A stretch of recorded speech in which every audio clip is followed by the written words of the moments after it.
Hello everyone, I'm Anton and you're back on the Blackroom channel. Today we are in our future showroom in the center of Moscow. In this video we discuss why your media room or home theater is not a true cinema. A true home cinema is in a dedicated space, not shared with other activities. So let's go. The first main characteristic of a true home cinema is that it is originally located in a dedicated space and is not combined with any other rooms that are used for anything else besides watching movies, series, films, or even singing karaoke. It can't be a living room. It can't be some kind of multi-purpose room. This is exactly a dedicated space. The second characteristic of a proper cinema is an acoustic soundproof door at the entrance. Ideally, there should even be a vestibule at least 50 centimeters in size and a second door that will definitely help keep sound from leaking through the doorway. The third nuance is soundproofing. This room must be well soundproofed. Moreover, sounds should not penetrate. From this room, where there will be a very loud sound, sounds should also not penetrate into this room so that it is as quiet as possible so that you can hear the smallest whisper. The fourth nuance is room acoustics. After sound insulation, use acoustic panels. So, after we've done the sound insulation, we need to create acoustic comfort inside. This is achieved by placing finishing materials on the walls, ceiling, and on the floor of the room, usually with the right acoustic panels. The next point that defines a proper home cinema is the avoidance of errors when creating sound insulation and acoustic design. Avoid flutter echo. The next point defines a home cinema for acoustics is the absence of mistakes in sound insulation and acoustic design. In your cinema, there should not be the effect of flutter echo. That is, when you clap your hands, it should not sound like this. There should be no fluttering echo effect in your cinema room. So, when you clap your hands, it definitely shouldn't sound like this. However, the opposite situation would also be a big mistake. And this happens quite often. That's when you overdampen the room. That is, you place too many absorbent panels or finishing materials in the cinema room. Then you'll just want to run out of that room about 2-3. It's after you enter. Your ears will start to feel blocked, you'll begin to hear your heartbeat, and you'll almost start to panic because your ears and your brain will stop understanding where they are. Let's move on to the next nuance, which is the ability to completely darken the room. Ideally, we set up the cinema in a basement. Sometimes it can be an attic, but in that case, you must have complete control over the ability to fully darken the room. So, if you have windows, you must have what's called blackouts on them. With the push of a button, they should completely block out all daylight. A series of mistakes that affect the quality of the projected image continues with the use of light tones for the finishing on the walls, ceiling, and floor in your home theater. This will greatly affect the contrast of the image, so that would be incorrect. It's best to use the darkest tones for the finishing. The next nuance concerns the location of the spectator seats. The main seating row shouldn't be placed right up against the back wall. They do this, put a couch there, and call it a home theater. That's not right. There won't be good sound at all. And the main viewing spot, especially if you only have one, should never be off to the side. It should always be in the center. The ninth sign of a proper home theater is when your audience area is organized with several rows using a viewing platform. It should always be in the center. The ninth sign of a proper, real home cinema is when you have a viewing area of several rows organized with the help of a viewing podium. Very often they skip the platform and then people wonder why they can't see the entire screen from the second row. The 10th sign of a real home cinema is the use of specialized furniture, and in particular, motorized recliner chairs. These are the chairs that will allow you to feel comfortable throughout the entire movie, which can last several hours. If you don't like tossing and turning on your IKEA sofa, then a recliner chair is the furniture that will suit you. And it should be in every proper home theater.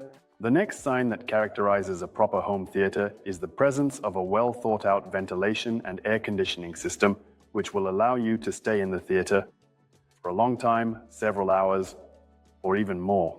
The 12th point that characterizes a proper home theater is the placement of the equipment. Ideally, it should be taken out of the main theater room. That's exactly how we plan to do it. Our future showroom here. This is done so that the equipment, which sometimes takes up an entire large server rack, does not stand in your room, does not heat up, does not blink its lights, does not make noise, and does not introduce any interference and noise into your movie viewing. And it shouldn't disrupt your enjoyment of your favorite film. Moreover, this equipment should be located in a separate dedicated room, which will also have excellent ventilation and air conditioning in order to work there for many, many years without interruption. And while we're on the topic of electronics, the next sign of a real cinema is that you should use separate components in your audio system. So it should never be an audio-video receiver with built-in amplifiers. It's all about being cost-effective. The quality just isn't there. Neither quality nor power. In a true home theater, an audio-video processor and external amplifier modules are always used. The next sign, in my opinion, is one of the most important. This means that your entire audio system, which essentially consists of just speakers and subwoofers, should be installed in the theater in a hidden way. So they are hidden, built right into the walls. They are embedded in an acoustic shell, becoming part of it, and then covered with acoustically transparent fabrics and various decorative finishes, so in the final interior of the theater, you simply don't see them. This is called the hidden installation of the audio system in the room. This is the principle we always advocate, and the front acoustic system is always placed behind an acoustically transparent screen. Moreover, and this is already the next feature of a true cinema, the speakers should be specialized. Their form factor must be especially specialized. Thus, these acoustic systems will allow you to save useful space in your room and not eat up extra precious centimeters from the walls and ceiling. So, in simple terms, your speakers should be as flat and shallow as possible. Friends, it's getting dark and we're starting to run out of light. We're going to move to the table, set up the lights, and continue the video. The next feature of a real cinema hall is a surround sound audio system, at least 5.1, or for spatial audio, a minimum of 5.1.4 format with at least 2 subwoofers, preferably 4 or even 8. So, in a real cinema hall, you should have a good spatial sound system, or at least surround sound. And I've mentioned this before, but it's worth highlighting an important point separately. The front LCR speaker group, meaning the left, center, and right channels, should be placed behind an acoustically transparent screen, in the right necessary spots, just like it was in the sound mixing studio where the film was actually created. And that's how it all works in any public cinema. In the right necessary spots, just like it was in the sound mixing studio where the film was actually created. And that's how it all works in any public cinema. Behind the huge micro-perforated screen are 3 large speakers. A very important technical point is that your audio system must be able to easily, I want to emphasize again, easily deliver sound pressure levels of 85 dB on average and up to 105 dB at peaks. At your main viewing position, it should not produce any harmonic distortions in the sound, especially those that you can hear with your own ears. And for the subwoofer system, these requirements are even higher. At your main viewing position, it should not produce any harmonic distortions of sound, especially those that you will already hear with your ears. And for a subwoofer system, these requirements are even higher. They should effortlessly deliver sound pressure levels of 115 dB. The next very important feature of a real cinema hall is the presence of a video projection system. So you should have a projection screen and a projector. Initially, from childhood, you and I have become accustomed to the fact that cinema is always a projector and reflected light from the screen. And it's this experience that we want to bring to your home, so the projector and the screen.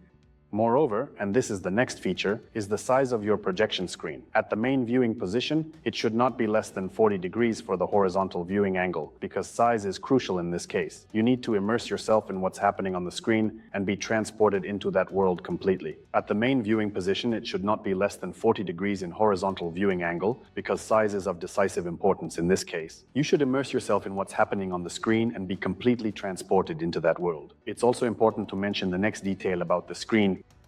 Your projection screen must definitely be acoustically transparent.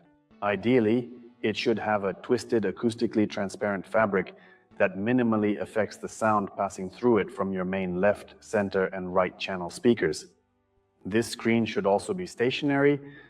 There's no need to lower a screen from the ceiling in a dedicated cinema room. And if the budget allows, this projection screen should be multi-format, because since the invention of cinema until now, films have been shot in more than 30 different aspect ratios. And only a fully multi-format screen with 2 series of masks at the top, bottom, right, and left will allow you to watch any movie all the way the director intended. Otherwise, you might be bothered while watching your favorite movie by white bars that will remain on the edges of the screen, either on the sides or at the top and bottom. Let's move on. The next point is a specialized video projector. Yes, projectors for home theaters are special. They differ primarily in that they have the highest level of native contrast.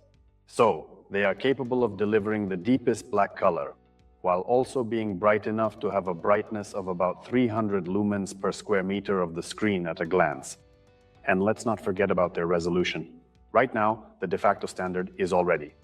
Okay? But a full HD projector will still deliver excellent results in a home cinema. So, at the very least, you should have a full HD projector.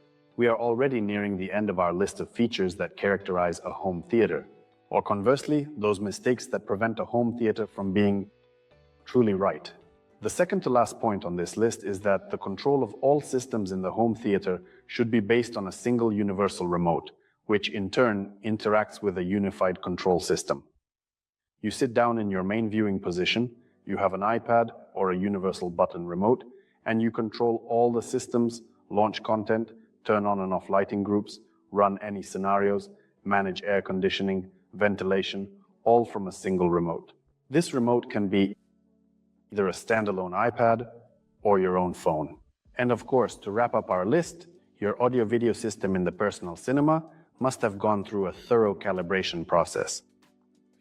Personally, I usually spend about 3 days on this stage. I spend 2 days calibrating the audio and 1 day setting up and calibrating the video projector. If you don't do this, the money spent on building the room, on acoustic design, insulation, finishing, and all the gear will not be fully utilized. The feelings your theater should evoke should overwhelm you. This should surpass any public cinema experience. And the emotions your home theater should provide, if it's built according to all the rules and takes into account all the features described above, should give you a whole storm of feelings. And this effect should be simply an order of magnitude better than what you are used to seeing in any public cinema, even in individual VIP halls and some complexes where you are offered VIP service. Even there, these gross mistakes are often made that will prevent you from fully enjoying your favorite movie. Only by observing all the signs I mentioned above, you can expect that your home cinema will be better or at the level of the best Hollywood studios. Well, if you are just planning to build your dream home theater, then I urge you to do it wisely. Approach the process carefully and thoroughly, taking into account all the nuances we've discussed in this video. We've been building theaters for over 7 years, and we make each project as correct as possible, in line with the features described above. In the description of this video, you'll find all the necessary links and our contact information. Feel free to reach out, go ahead. Leave a request or just call me or message me on WhatsApp, and we will discuss your project and all the stages of bringing it to life. And this was Anton, the founder of Blackroom, and the only YouTube channel in Russia that speaks only the truth about real home theaters.